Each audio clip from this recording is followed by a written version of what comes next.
সম্প্রতি ঢাকা বিশ্ববিদ্যালয়ের সহকারী প্রক্টরের পদ থেকে পদত্যাগ করেছেন শেহরিন আমিন ভূঁইয়া মুনামি। এরপর থেকে গুঞ্জন ওঠে তার রাজনীতিতে যোগদান নিয়ে। অনেকেই বলছিলেন শীঘ্রই জাতীয় নাগরিক কমিটিতে যোগদান করবেন তিনি।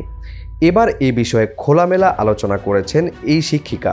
তিনি জানিয়েছেন, জাতীয় নাগরিক পার্টির সম্পর্কে তার ইতিবাচক ধারণা থাকলেও আপাতত রাজনীতিতে যোগ দেওয়ার কোনো পরিকল্পনা নেই। সম্প্রতি একটি গণমাধ্যমকে দেওয়া সাক্ষাৎকারে এনসিপিতে যোগ দেওয়ার সম্ভাবনা নিয়ে কথা বলেন তিনি। সেখানে মুনামি বলেন, এনসিপিকে আমার পছন্দ, কারণ এটা একটি ব্লুমিং পলিটিক্যাল পার্টি। আমাদের সেন্ট্রিক পলিটিক্স করার জন্য বাংলাদেশে একটি পলিটিক্যাল পার্টি দরকার ছিল। আমার মনে হয় সেখানে এনসিপি একটি জায়গা করে নিতে পারছে। সামনের দিকে আরও ভালো করবে ইনশাআল্লাহ। এনসিপিতে যোগ দেওয়া নিয়ে তিনি বলেন, যদি আমি মনে করি যে হ্যাঁ, তারা সেন্ট্রিক পলিটিক্স ধরে রাখতে পেরেছে এবং সামনে আমার কোনো ভূমিকা বা সুযোগ আছে, তাহলে দেখা যাবে। তবে সেটা ভবিষ্যতে অনেক পরে কিংবা খুব দ্রুতও নয়।